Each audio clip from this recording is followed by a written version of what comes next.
નમસ્કાર, agenda at 9 સાથે હું છું હિના। રાજ્યમાં કેવી છે ઠંડી અને કયા છે મહત્વના સમાચાર, તો બુલેટિનની શરૂઆત કરવી છે કે રાજ્યમાં હજુ પણ કાતિલ ઠંડી પડી રહી છે।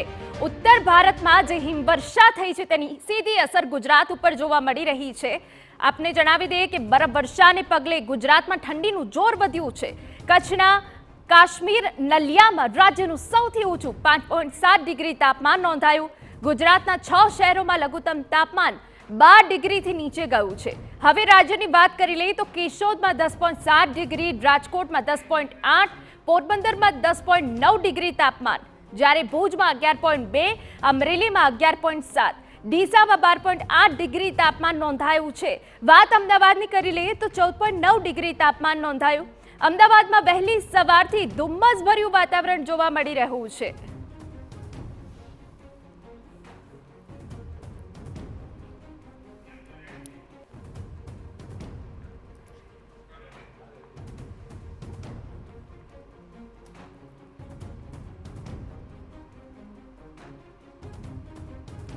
તો અમદાવાદ શહેરમાં પણ કાતિલ ઠંડી પડી રહી છે। તો આગામી કેટલા દિવસ હજુ ઠંડી યથાવત રહેશે? અમારા સંવાદદાતા સચિન પાટીલ વધુ વિગતે વાત કરવા જોડાયા છે। સચિન, ઉત્તર ભારતમાં જે બરફવર્ષા થઈ તેની સીધી અસર ગુજરાત પર પડી રહી છે। આપ જે વિસ્તારમાં છો તે વિસ્તારની આસપાસ ધુમ્મસનું સામ્રાજ્ય જોવા મળી રહ્યું છે।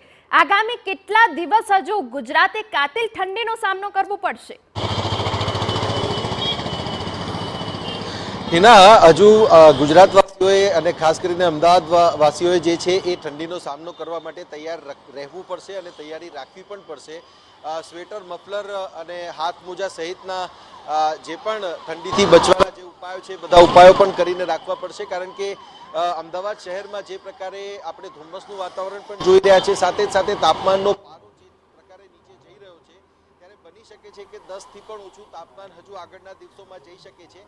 સ્વાભાવિક રીતે ઉત્તર ભારતમાં જે પ્રકારે બરફવર્ષા થઈ રહી છે અને એના કારણે જે તાપમાન છે, તાપમાનનો પારો નીચે જઈ રહ્યો છે। સાથે જ સાથે આપણે એ પણ જોઈ રહ્યા છીએ કે વેધર ફોરકાસ્ટ જે પ્રમાણે પોતાનું જે આગાહી કરી રહ્યું છે એ પ્રમાણેનું કચ્છની વાત કરીએ અને સાથે જ સાથે પોરબંદરની વાત કરીએ તો ત્યાં પણ કોલ્ડ વેવની આગાહી કરવામાં આવી છે અને જે ટેમ્પરેચર છે એ ટેમ્પરેચર 10થી પણ નીચે જઈ રહ્યું છે।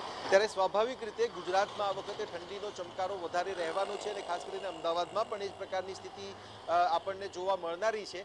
ત્યારે આ સ્થિતિને લઈને લોકોએ તૈયાર પણ રહેવું પડશે અને હજી આવનારા દિવસોમાં જે હિમવર્ષા છે, હિમવર્ષાને કારણે અને સાથે જ સાથે આપણે જોઈએ છીએ કે જે પ્રકારે ઠંડીની ઋતુની જે શરૂઆત થાય છે, શિયાળાની જે શરૂઆત થાય છે, ત્યારે એમાં પણ ડિસેમ્બર આવતા સુધીમાં કે ડિસેમ્બર એન્ડ સુધીમાં જે છે એ ઠંડી અને તાપમાન, બિલકુલ આભાર સચિન। તો ડિસેમ્બર એન્ડ સુધીમાં હજુ રાજ્યમાં કાતિલ ઠંડી પડી શકે છે। અમદાવાદના અનેક શહેરોમાં, અમદાવાદ છે કે જ્યાં અનેક વિસ્તારો છે કે જ્યાં ધુમ્મસનું સામ્રાજ્ય જોવા મળી રહ્યું છે, અમદાવાદમાં 14.9 ડિગ્રી તાપમાન નોંધાયું છે।